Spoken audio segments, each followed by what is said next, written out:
que es el capítulo de la ley de Dios. El capítulo de la ley de Dios. ¿Cierto? El pastor Miguel estuvo enseñando los primeros tres artículos o párrafos, ¿cierto? La semana pasada. Yo no pude estar, lamentablemente, pero sí tuve la oportunidad de ver el video. Una clase bastante interesante, ¿cierto? Sobre los primeros tres párrafos, ¿cierto? Respecto a la ley de Dios. Entonces vamos a ver los siguientes cuatro, ¿cierto? Desde el 4 al 7, el día de hoy, los siguientes párrafos en relación a este tema, que es la ley de Dios. Quisiera hacer una pregunta antes para que puedan responder cualquiera de ustedes. Pregunta, ¿debemos nosotros seguir obedeciendo la ley? ¿Deben los creyentes obedecer la ley?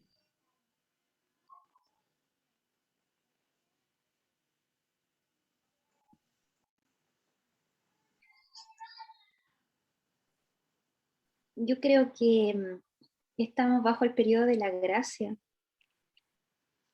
¿Ya? Vamos a explicar eso después, ¿cierto? Interesante respuesta, que la Biblia dice que no estamos bajo la ley, sino bajo la gracia. Entonces vamos a explicar qué significa eso después. Yo no quise especificar tanto la pregunta justamente para escuchar respuestas, pero ¿alguien más quisiera responder? Gracias, Sí, hermano Marcio. pastor, que debemos de alguna manera tener como esa ansia de querer cumplir la ley, sabiendo que la ley o las obras de la ley no nos salvan. ¿Ya? Bien, hermana. Gracias. ¿Alguien más? Sí, Me acuerdo que, perdón, Hermana que era la Caterina, ley hermano moral. Lucas. La ley moral era la que todavía uno tenía que cumplir, pero la ceremonia en sí ya no, por así decirlo, no se tenía que cumplir porque en Cristo ya se había satisfecho todo. Gracias, hermana Caterina. Hermano Lucas. sí, no, que nosotros como cristianos ahora debemos cumplir la ley moral de Dios. Eso nos ayuda en la santificación. Nosotros somos salvos por gracia, pero después de cristianos somos santificados por medio de la ley. La ley es pura, Amén. santa y buena de Pablo. Amén, hermano. Muy bien. Gracias por sus respuestas, hermanos. Bueno, vamos a ir respondiendo toda esa pregunta de manera más específica durante el estudio, eso espero. Vamos a leer el párrafo 4 de la confesión, que es donde quedamos. Dice, Dios también les dio, ahí Felipe lo va a compartir, Dios también les dio a los israelitas diversas leyes civiles que expiraron juntamente con el estado de aquel pueblo, no obligando ahora a ningún otro en virtud de aquella institución. Solamente sus principios de equidad son utilizables en la actualidad. Veamos el 5 también. Dice, la ley moral obliga para siempre a todos, tanto a los justificados como a los demás, a que se le obedezca. Y esto no solo es en consideración a su contenido, sino también con respecto a la autoridad de Dios, el Creador, quien la dio. Tampoco Cristo en el Evangelio en ninguna manera cancela esta obligación, sino que la refuerza considerablemente. Amén. Y tenemos un texto bíblico en el libro de Juan, capítulo 14, verso 15, donde el Señor Jesús dijo, si me amáis, ¿recuerdan? Guardad mis mandamientos. Si me amáis, guardad mis mandamientos. Entonces, hermano, en la Biblia nosotros vemos tres diversos tipos de leyes. Podemos hacer tres divisiones de la ley de Dios, ¿cierto? Vemos, bueno, la tocaron una la semana pasada respecto al párrafo 3.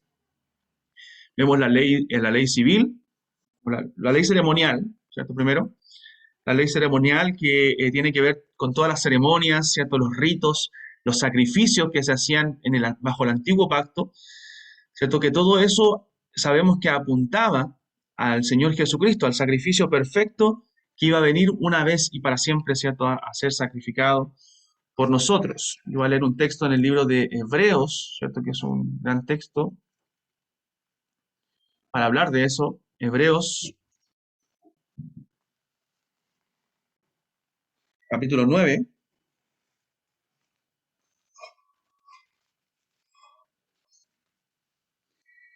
Versículo 23 al 26. Hebreos 9, 23 al 26. Entonces tenemos esa ley ceremonial que esos ritos apuntaban a Cristo. O sea, Dios, para tener comunión con el pueblo, ¿cierto? Debía haber un sacrificio de por medio, debía haber sangre, ¿cierto? Que perdonara de cierta forma los pecados de inocencia al pueblo, como dice Hebreos, ¿cierto? Y Dios pudiera tener comunión con su pueblo. Sin esos sacrificios, Dios no hubiera podido tener comunión con ese pueblo en pecado, pero todos esos sacrificios eran temporales, imperfectos, ¿cierto? Y apuntaban al sacrificio perfecto que iba a ser derramado una vez y para siempre por nosotros, que es nuestro Señor Jesucristo. Dice Hebreos 9, 9:23, fue pues necesario que las figuras de las cosas celestiales fuesen purificadas así, por las cosas celestiales mismas, con mejores sacrificios que estos.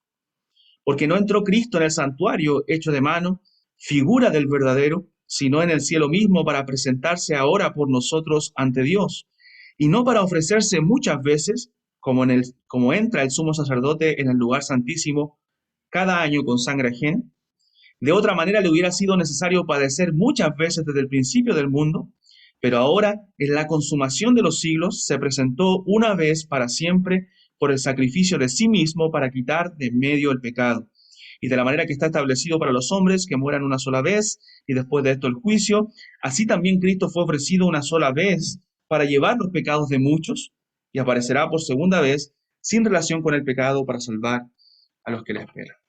Entonces, todos esos sacrificios del Antiguo Testamento y las leyes ceremoniales que fueron dadas al pueblo de Israel apuntaban a Cristo. Recuerden que nosotros debemos leer el Antiguo Testamento con los lentes cristocéntricos, ¿cierto? Sabiendo que la Biblia es una historia unida que apunta, ¿cierto?, al Salvador Jesucristo, ¿cierto?, que se está cumpliendo a través de pactos en todo el Antiguo Testamento, o se está mostrando a través de pactos, ¿cierto?, la promesa que Dios le hizo al hombre, ¿cierto?, de salvarlo, de que de la simiente de la mujer iba a venir aquel que iba a herir a la serpiente en la cabeza, y él le heriría en el calcañar. O sea, el Señor va cumpliendo su promesa, ¿cierto?, de traer al Mesías. Entonces, todas esas leyes apuntaban, revelaban un poco más a aquel Mesías que iba a venir, ¿cierto?, a morir por nosotros. Entonces, todas esas leyes se cumplen en Cristo.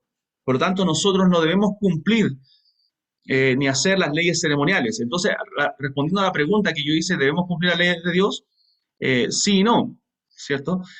O no y sí. No las leyes ceremoniales, pero sí las leyes morales, como dijeron los hermanos.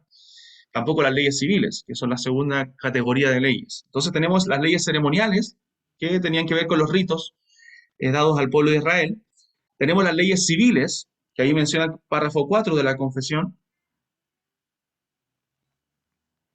que expiraron con el Estado de Israel, ¿cierto? El pueblo de Dios, antes la iglesia o los cristianos estaban dentro del pueblo de Israel.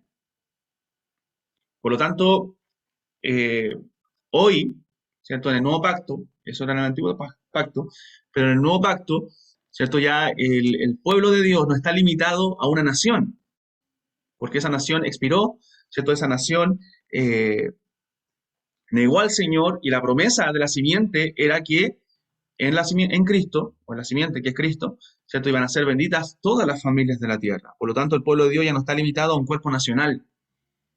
Entonces, esas leyes civiles, ¿cierto?, que eran dadas para el pueblo de Israel, ya no rigen para nosotros, pero sí podemos sacar los principios que ahí se enseñan en la palabra de Dios en cuanto a las leyes que fueron dadas a Israel.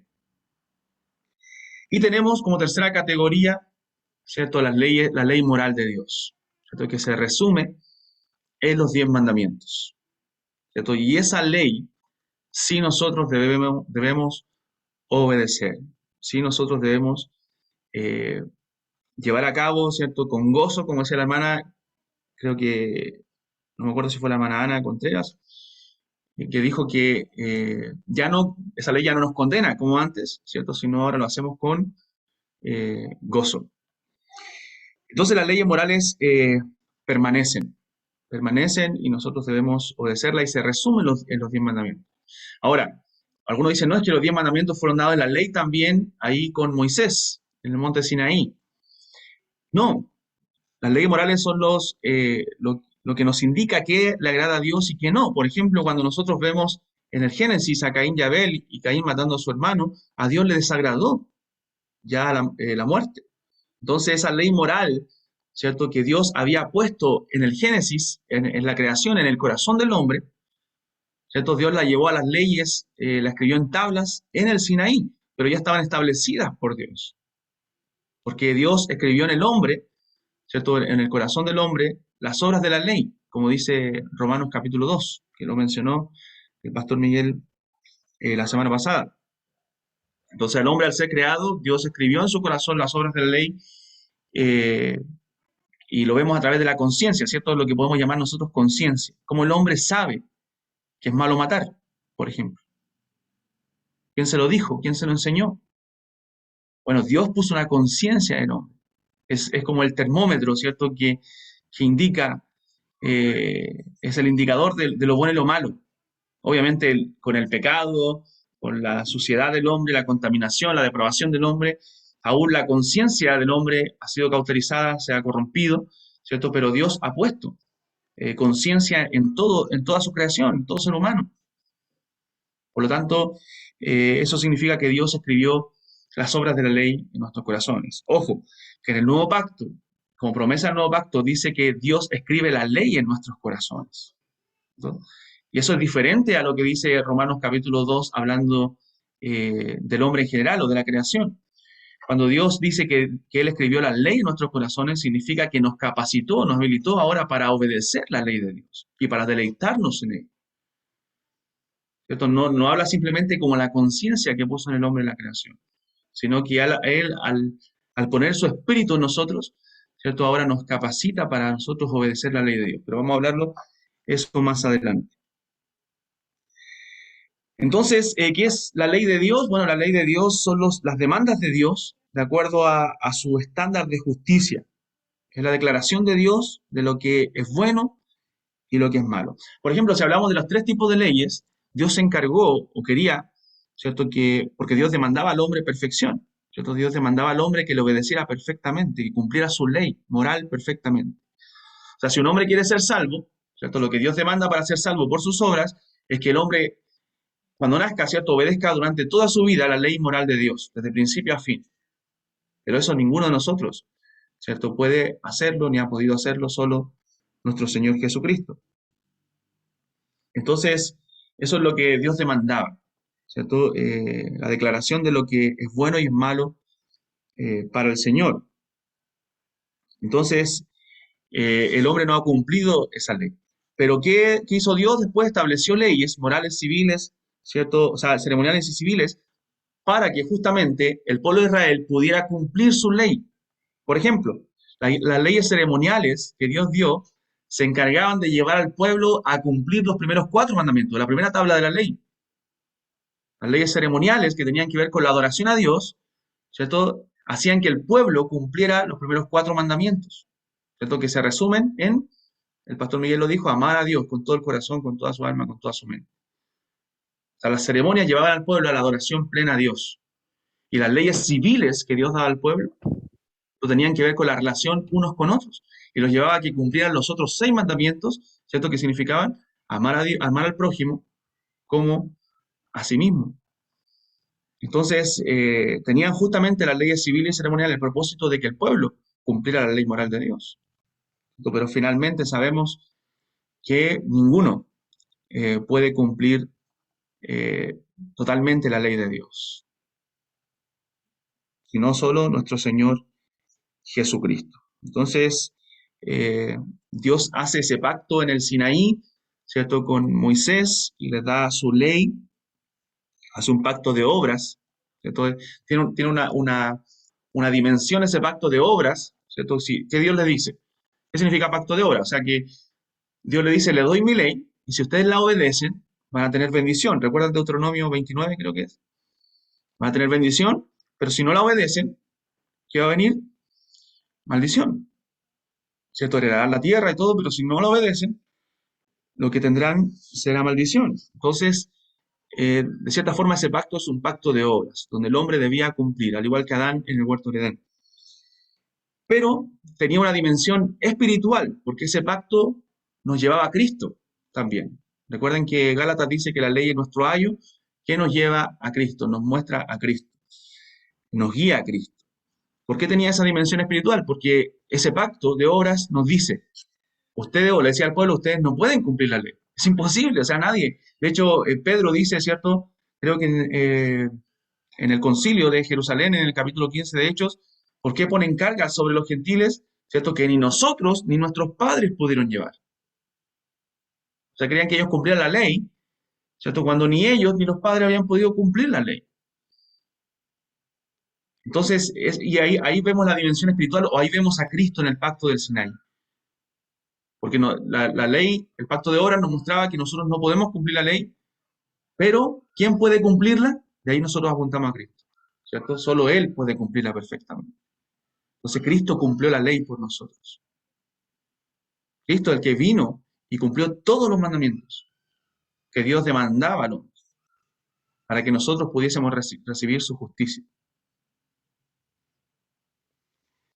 Para que pudiésemos, ¿cierto? En Cristo cumplir las demandas de Dios. Entonces, ¿cuál era el propósito de Dios darle leyes al pueblo, de dar leyes ceremoniales, civiles? Bueno, purificar a su pueblo, purificar al pueblo de Dios del cual iba a venir, ¿cierto? El Mesías, purificar un linaje del cual vendría el Salvador, del cual vendría la promesa que Dios había dado al hombre en Génesis 3:15. ¿Se imagina el pueblo de Israel se hubiera contaminado con otros pueblos y hubiera hecho lo que hubieran querido? Y que no hubiera sido un pueblo puro del cual vendría el Salvador. Entonces, este pueblo debía cumplir las leyes, tanto civiles, ceremoniales, morales, para poder obtener la bendición y permanecer en la tierra prometida. Pero ¿qué hizo el pueblo? Nosotros sabemos, Dios cumplió su palabra, lo llevó a la tierra, ¿cierto? Dios no faltó, dice Josué, ninguna promesa de que le hizo al pueblo. Las promesas terrenales a Abraham se cumplieron,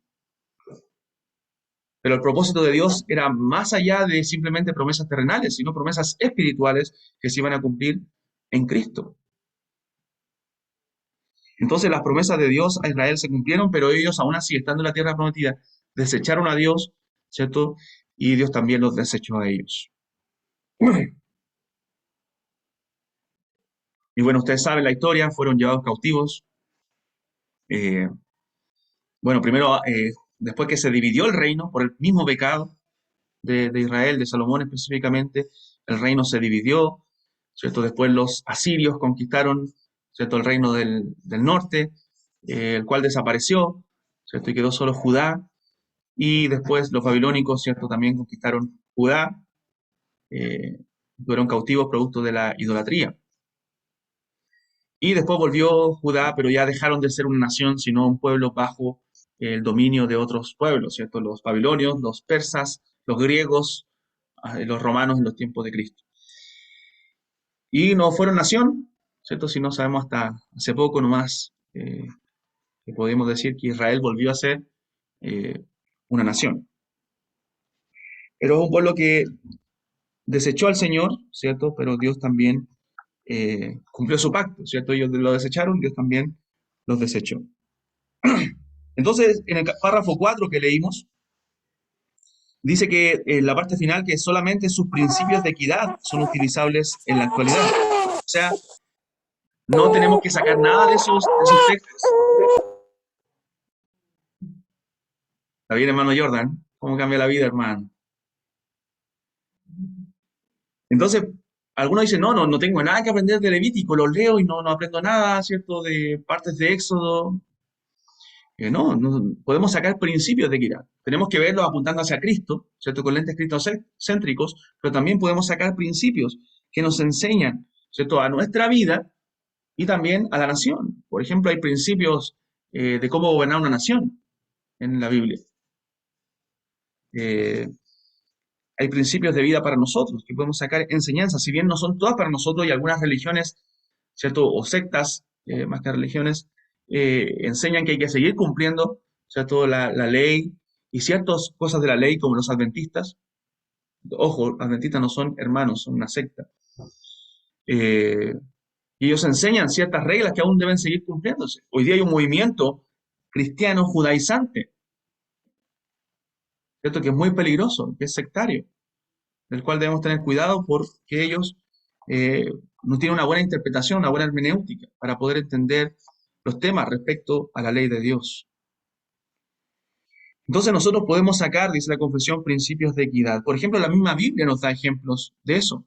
Si usted va, por ejemplo, al capítulo 9 de 1 Corintios, se menciona ahí acerca de el salario de los pastores, ¿cierto? Pablo dice que si nosotros enseñamos, ¿cierto?, lo espiritual, ¿acaso no podemos cosechar? ¿Recuerdan lo material?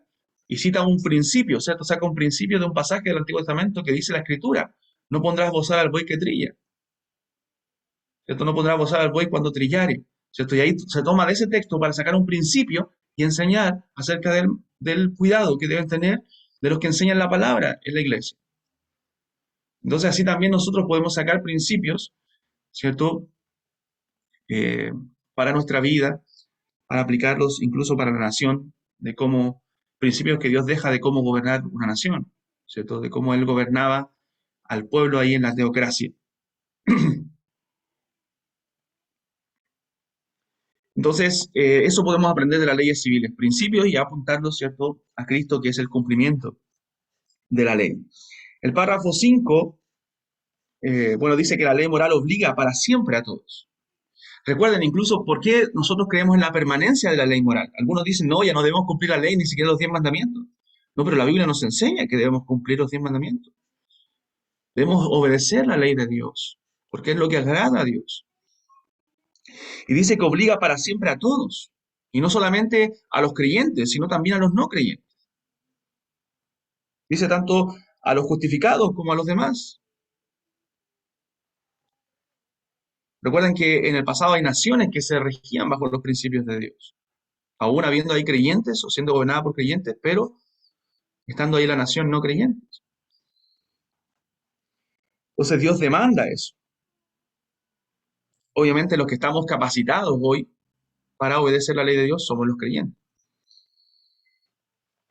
Pero por ejemplo, algunos hablan de que la ley de Dios no permanece hoy día, pero la Escritura nos enseña que permanece. Porque no solamente, como decían antes, no fue dada solamente en el Sinaí, sino que es algo desde la creación. Por ejemplo, algunos hablan de que el domingo no es el día del Señor, que todos los días son el día del Señor y que el domingo es un día tal cual como los otros del Señor, ¿cierto? Pero puedo hacer otras cosas, puedo trabajar, puedo hacer esto, puedo hacer todo. No es así, porque la Escritura cuando habla en los mandamientos del día de reposo, recuerda lo que dice: acuérdate del día de reposo para santificarlo. ¿Y qué ejemplo da? Porque en 6 días hizo Jehová los cielos y la tierra. O sea, el principio no fue dado en el Sinaí como ley civil o ceremonial. El principio fue dado como ley moral desde la creación. Es un principio que Dios estableció de su creación y que permanece por siempre.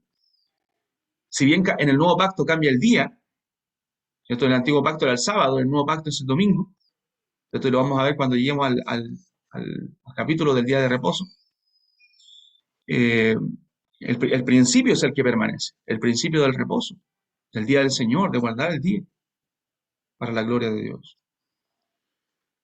No permanecen las leyes ceremoniales con respecto al día o las leyes civiles con respecto al día, de que no podemos caminar un kilómetro, ¿cierto? Y todo eso, pero sí el principio del día, de guardar el día del Señor.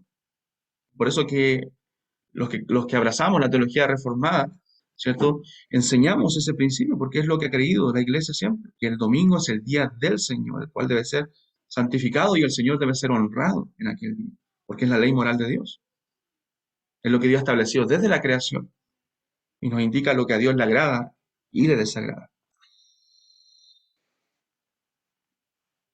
Dice luego en el párrafo 5 también: tampoco Cristo en el Evangelio en ninguna manera cancela esta obligación. Note, Cristo no cancela esta obligación, porque algunos dicen, no, Cristo vino a cumplir la ley y ahí quedó abolida la ley.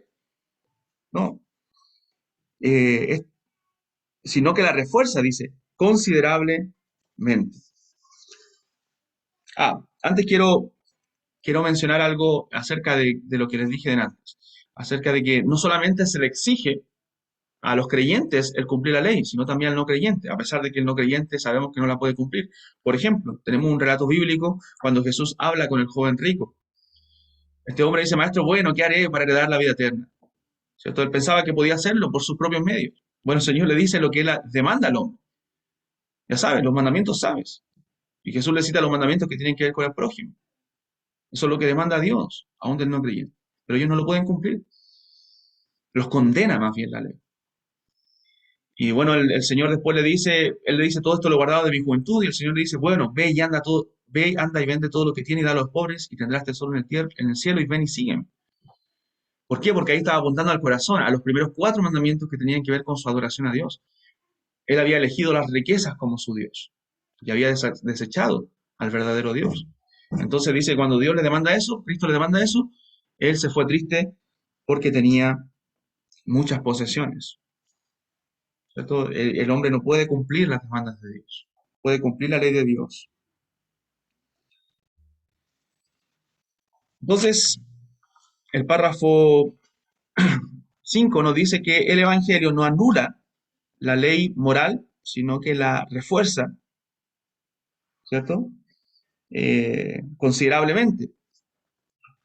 Entonces, el Evangelio no anula la ley de Dios. Cristo no anula la ley de Dios y vamos a ver algunos textos respecto a eso, sino que nosotros debemos cumplir la ley moral de Dios. Veamos algunos textos, hermanos, en Mateo capítulo 5.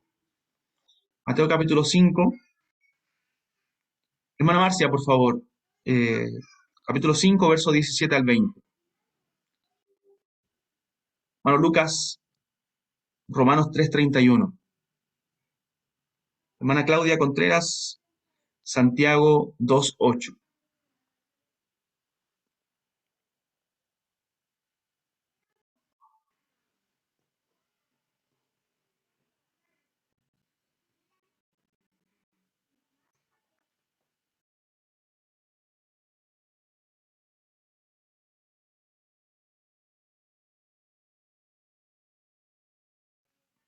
Hermana Marcia, por favor. Amén. Mateo 5, 17 al 19. No penséis que he venido para abrogar la ley o los profetas. No he venido para abrogar, sino para cumplir, porque de cierto os digo que hasta que pasen el cielo y la tierra, ni una jota ni una tilde pasará de la ley, hasta que todo se haya cumplido.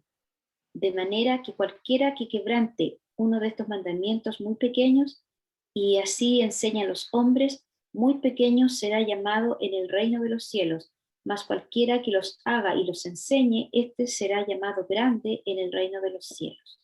Amén. Amén. Romanos capítulo 3, verso 31.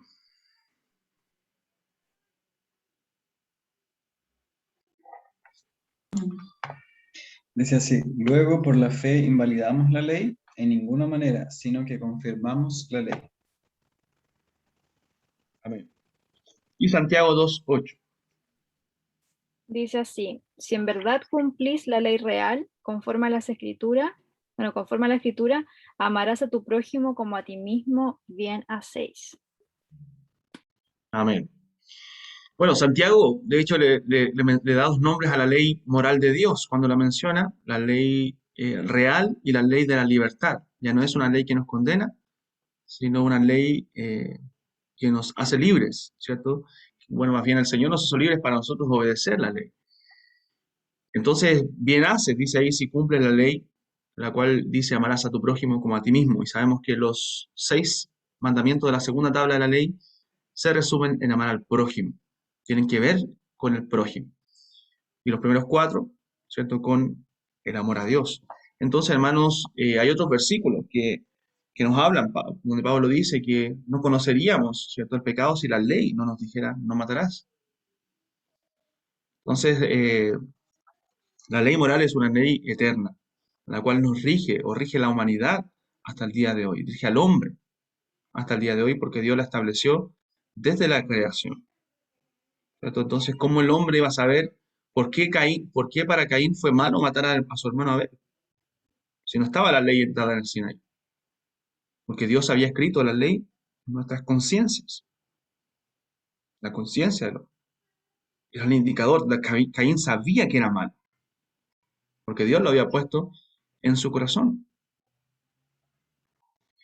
Entonces, hermanos, nosotros no somos antinomianos. No sé si han escuchado ese término antinomianismo. ¿cierto? Que tiene que ver la anti, eh, en contra, ¿cierto? Y nomos, que es la palabra griega que se usa para ley. No somos anti-ley, ¿cierto? Nosotros creemos que la ley de Dios permanece el día de hoy porque fue una ley, es la ley moral de Dios, es lo que nos dice qué le agrada y qué no le agrada al Señor. Y el Señor Jesús no la abolió, sino que Él vino a cumplir y a darle el verdadero sentido a la ley. Por ejemplo, usted ha leído textos cuando el Señor Jesús dice, oíste que fue dicho. ¿Recuerda esos textos?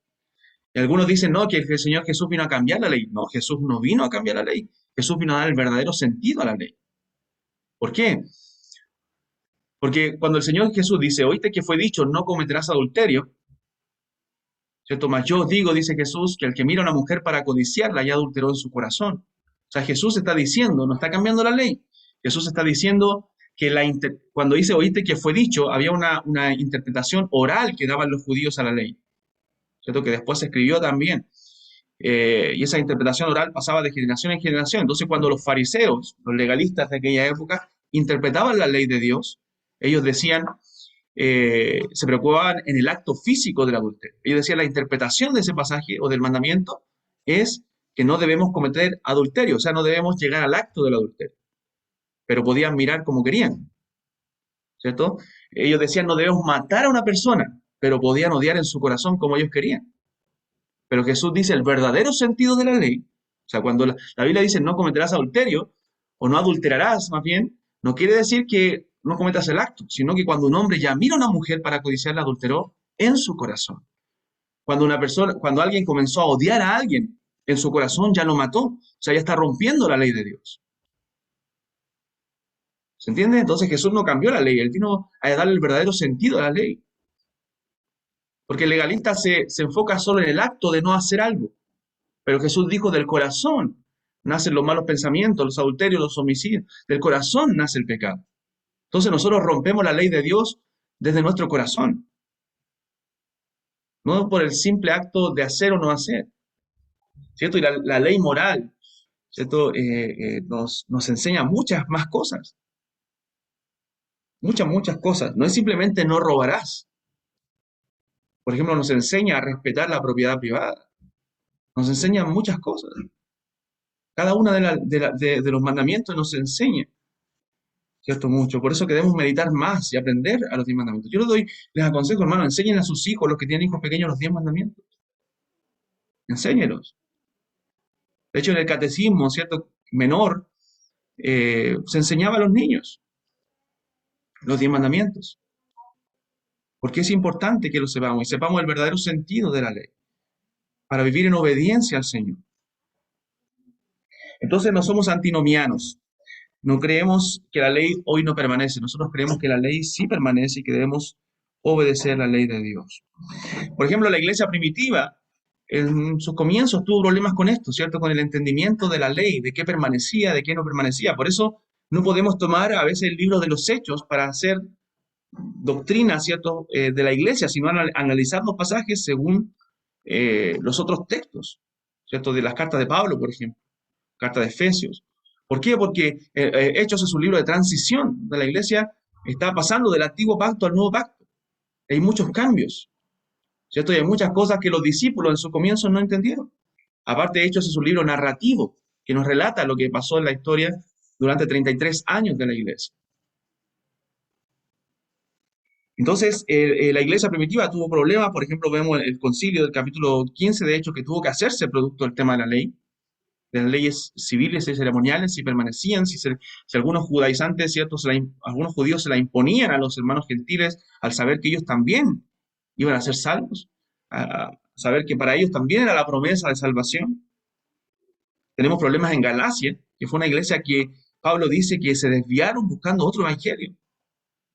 ¿Y cuál era el pecado de la iglesia de Galacia? Bueno, comenzaron a hacer prácticas judías, rituales judíos, a volver al antiguo pacto, cuando estamos en el nuevo pacto.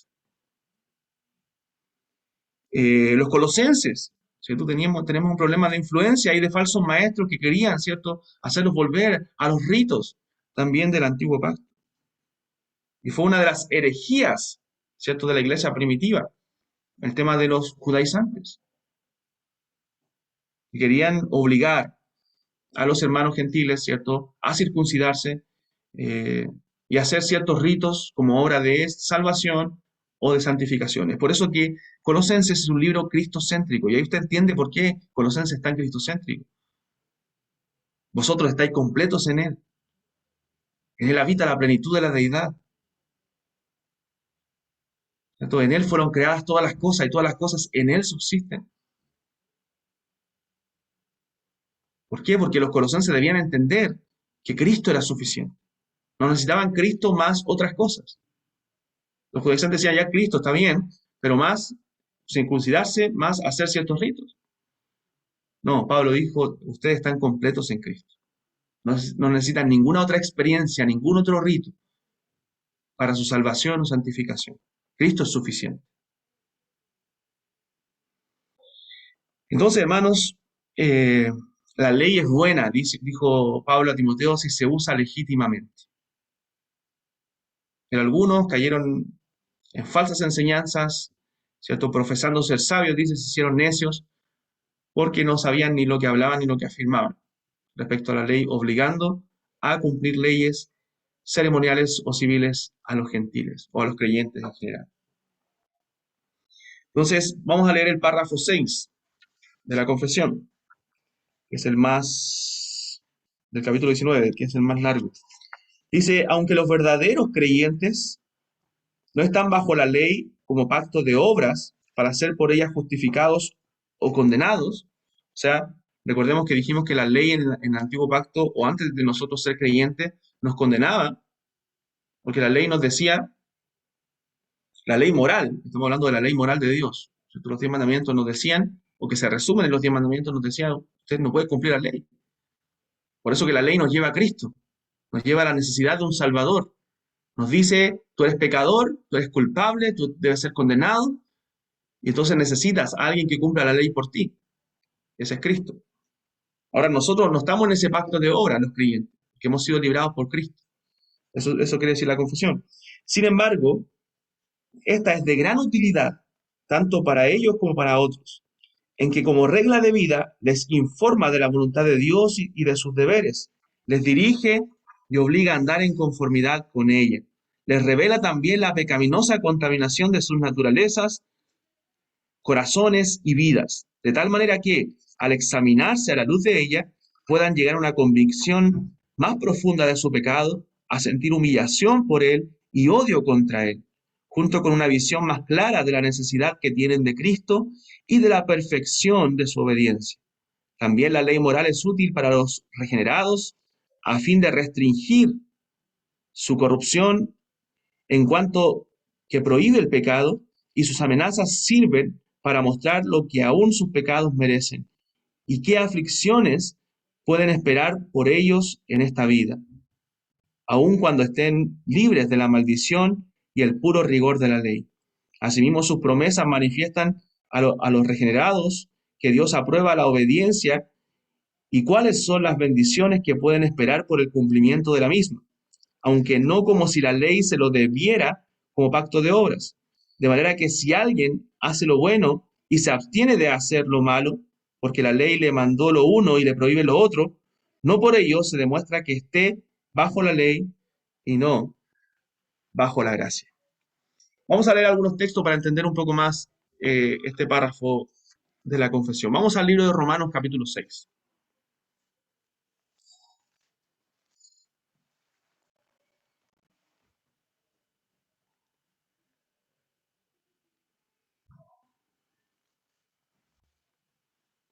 Romanos capítulo 6.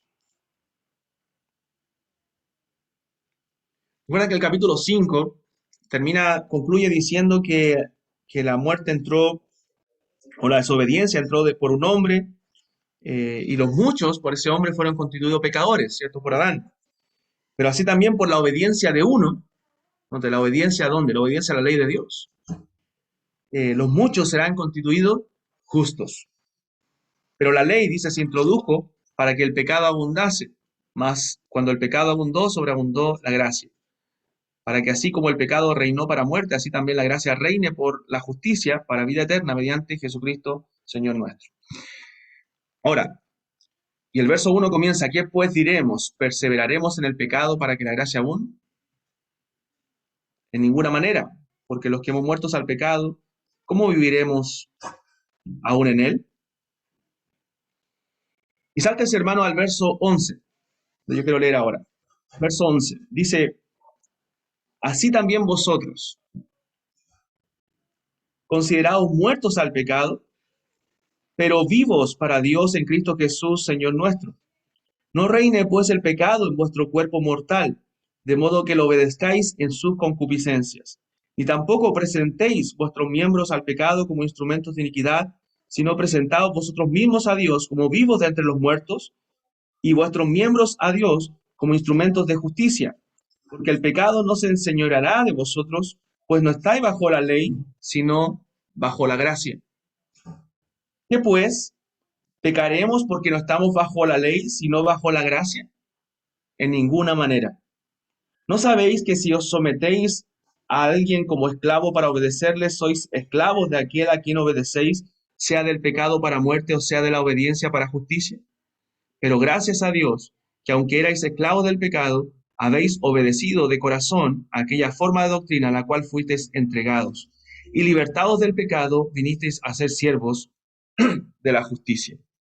Entonces, ¿qué nos quiere decir este texto y el párrafo de la confesión, hermanos? Que nosotros, los creyentes, hemos sido librados, no de la ley moral en sí, sino de la condenación de la ley. La ley que nos condenaba, ¿cierto? Nosotros fuimos librados de esa condenación. Y eso es en Gálatas, vamos a leerlo después ese pasaje. Pero no de la ley misma, sino de la condenación que ella nos daba. Ella nos decía que ustedes están condenados, ustedes están muertos.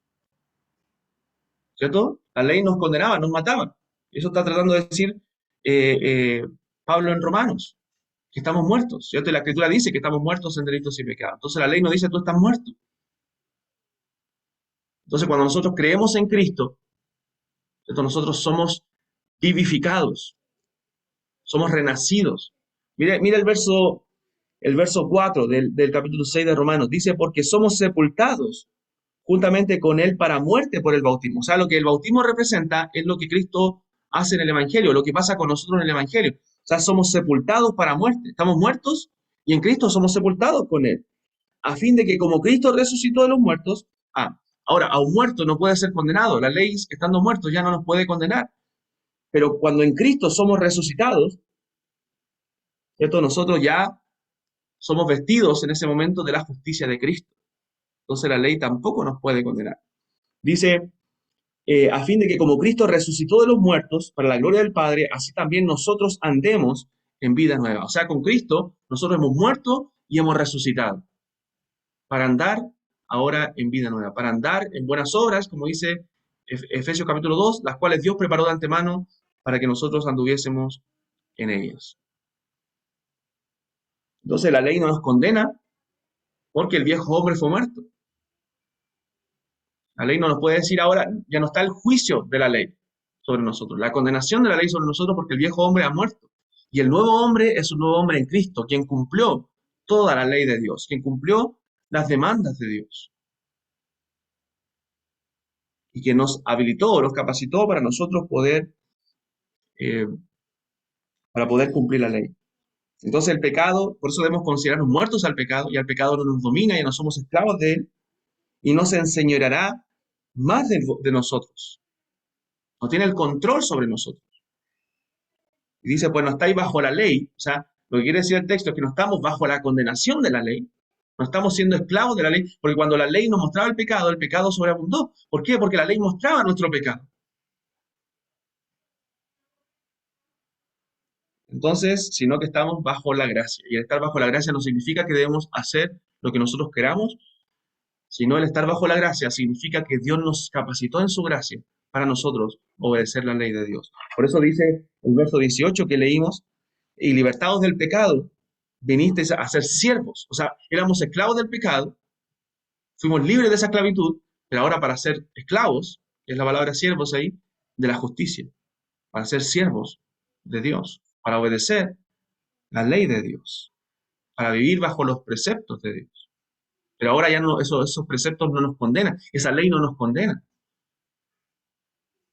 Por eso Cristo dijo, aprended de mí que soy, llevad mi yugo sobre vosotros, ¿cierto? Y aprended de mí que soy manso y humilde de corazón, y haréis descanso para vuestras almas, porque mi yugo es fácil y ligera mi carga, porque vivimos bajo la gracia de Dios, vivimos guiados bajo la gracia. Pero el que ya no estemos bajo la ley no significa que ya no debamos obedecer la ley moral de Dios, que es una ley eterna, sino que ya no estamos bajo la condenación de esa ley. Esa ley ya no nos condena, ya no nos dice, tú mereces el infierno, tú estás siendo condenado. El capítulo 7 de Romanos, capítulo 7, verso 4, recuerda que toma el ejemplo del matrimonio, para decir que una mujer puede casarse con otro después de que su marido haya muerto. O sea, la ley nos deja libre. Pero es para enseñar de la ley. Pablo no está enseñando precisamente del matrimonio, sino que toma una analogía del matrimonio. Dice el verso 4, así también vosotros, hermanos míos, habéis muerto a la ley mediante el cuerpo de Cristo, para que seáis de otro, del que resucitó de los muertos, a fin de que llevemos fruto para Dios. Porque mientras estábamos en la carne, las pasiones pecaminosas que eran por la ley obraban en nuestros miembros llevando fruto para muerte. Pero ahora estamos libres de la ley por haber muerto para aquella en que estábamos sujetos, de modo que sirvamos bajo el régimen del nuevo del Espíritu y no bajo el régimen viejo de la letra, o de la ley, eso quiere decir. No nos regimos bajo ese régimen. O sea, no tenemos que nosotros procurar obedecer la ley de Dios aún no pudiendo para poder ser salvos, porque ya el Señor nos rescató. No vivimos bajo ese régimen del antiguo pacto. Hemos sido liberados de la condenación de la ley. Miren lo que dice Gálatas, esto nos aclara más todavía. Gálatas capítulo 3.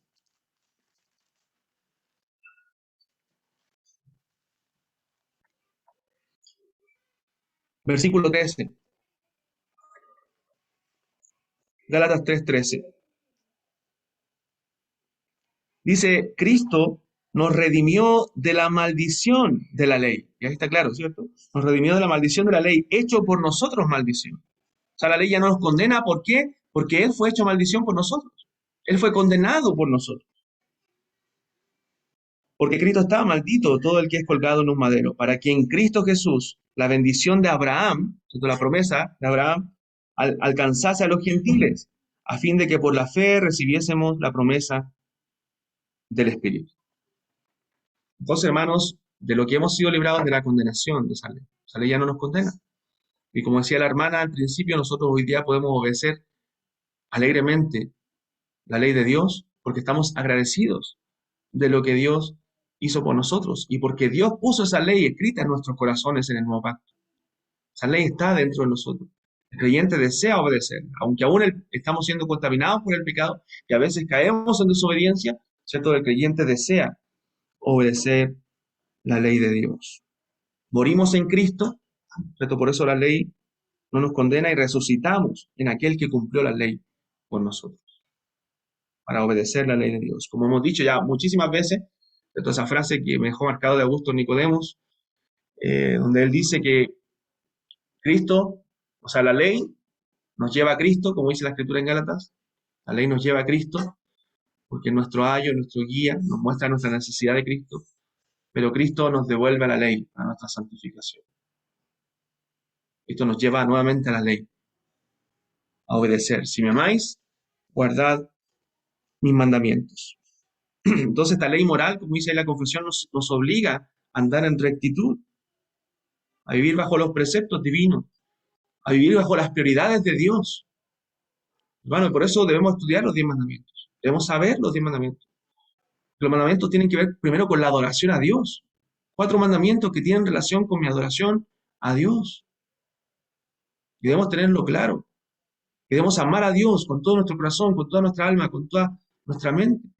No tendrás dioses ajenos delante de ti. No te inclinarás a ellos, no los honrarás. No tomarás el nombre de Dios en vano. Acuérdate del día de reposo para santificarlo. Tiene que ver con la adoración a Dios, el día del Señor. Y luego tiene que ver con mi relación con el prójimo, con mi amor al prójimo. ¿Cierto? Y lo que Dios le agrada, que andemos sirviendo y en amor al prójimo. Vivimos para otros también. Honra a tu padre y a tu madre, no matarás, no adulterarás, ¿cierto? Y todos los otros mandamientos que tienen relación con mi prójimo. Y debemos vivir de acuerdo a la ley moral de Dios. Entonces también nos revela nuestro pecado. Cuando nos analizamos según la ley moral, nos revela nuestra pecaminosidad. Si vemos el verdadero sentido de la ley, no es que yo nunca he matado, pero sí has odiado en tu corazón. Si te has airado en contra de alguien, si has dicho malas palabras en contra de una persona, y ahí lo has matado en tu corazón, has roto la ley. Y Santiago, cuando dice que habla de la ley, ¿cierto? Justamente hablando de la ley moral, dice que el que rompe la ley en un punto se hace culpable de todo. Entonces nos obliga a andar en rectitud, en entender verdaderamente la ley. Como Cristo mismo lo dijo en el caso de los varones, no solamente adulteramos cuando cometemos el acto de adulterar, sino cuando miramos a una mujer para codiciarla, ya pecamos y rompimos la ley de Dios en nuestro corazón. Eso es pecado.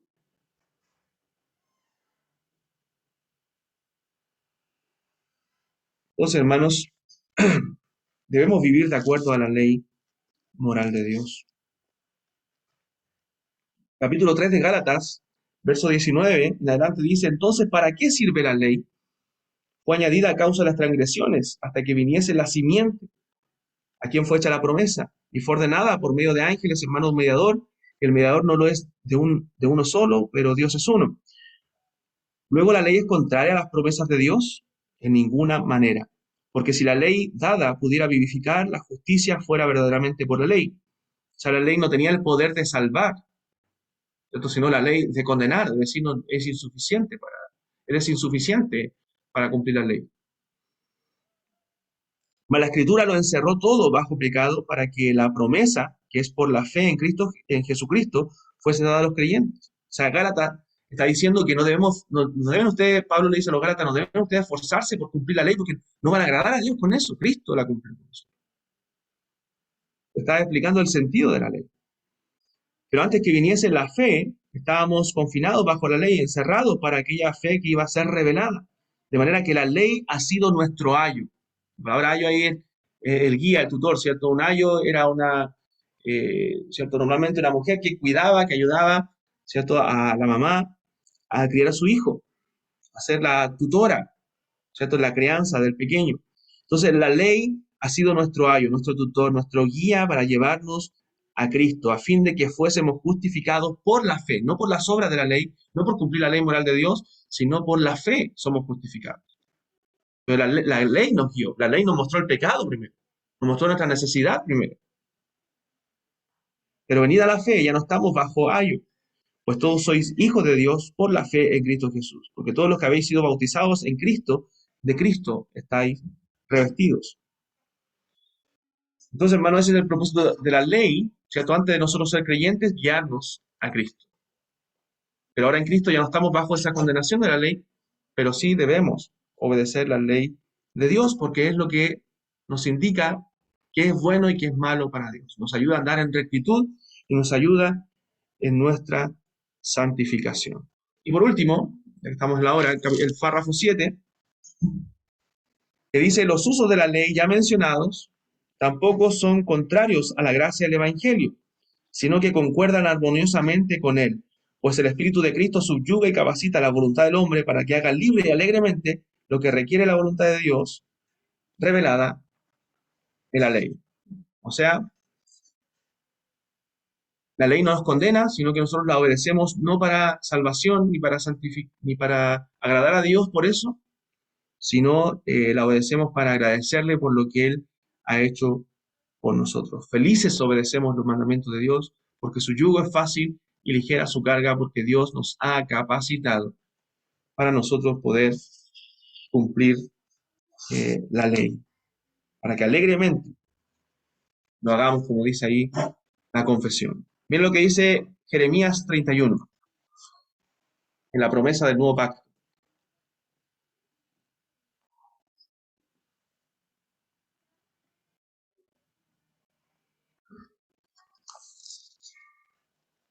Jeremías 31, verso 33.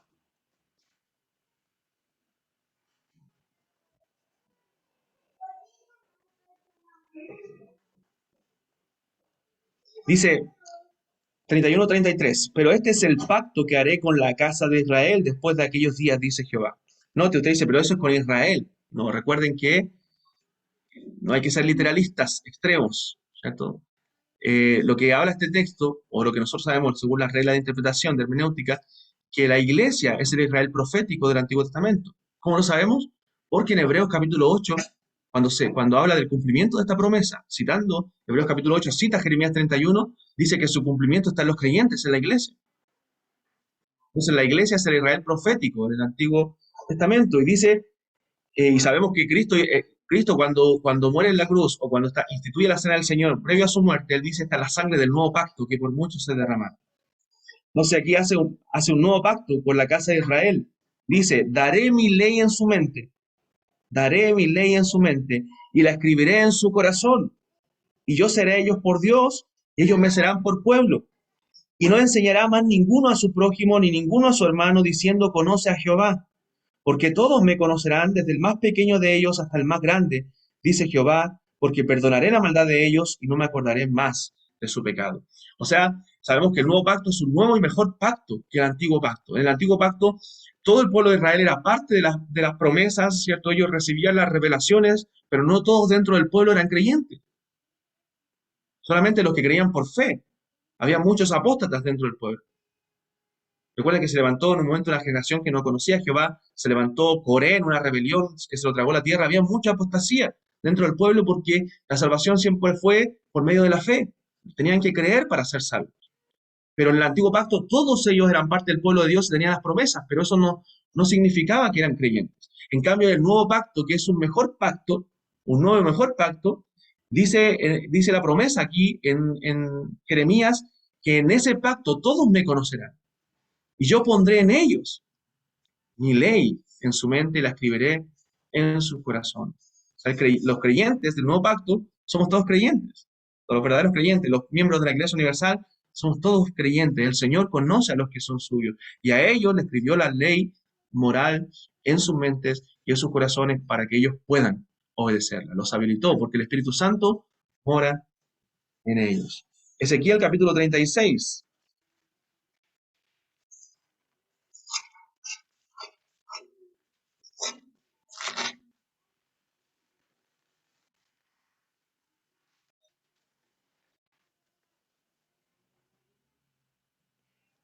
Verso 26.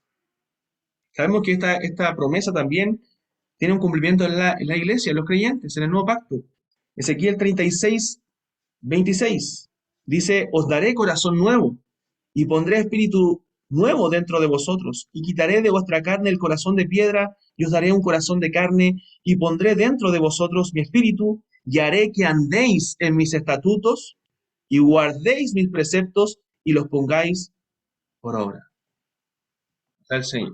Si nosotros hoy podemos obedecer los mandamientos de Dios, es porque Él nos ha habilitado para ello. Recuerden, somos hechura suya, creados en Cristo Jesús para andar en buenas obras, las cuales Dios preparó de antemano para que anduviésemos en ellas. Tito 2:14 dice, hablando de Cristo, quien se dio a sí mismo por nosotros para purificar para sí un pueblo propio, celoso de buenas obras. Entonces el Señor, hermanos, nos ha habilitado para cumplir los 10 mandamientos. Estudie los 10 mandamientos, estudie la ley moral de Dios, ¿cierto? Y ande según, ¿cierto?, esos mandamientos que el Señor nos ha dado, para que nos ayuden a andar en rectitud, ¿cierto? Y santifiquen nuestra vida y nos ayuden a ordenar prioridades también en la vida. Eso, hermanos, el Señor les bendiga abundantemente. Espero haber sido claro.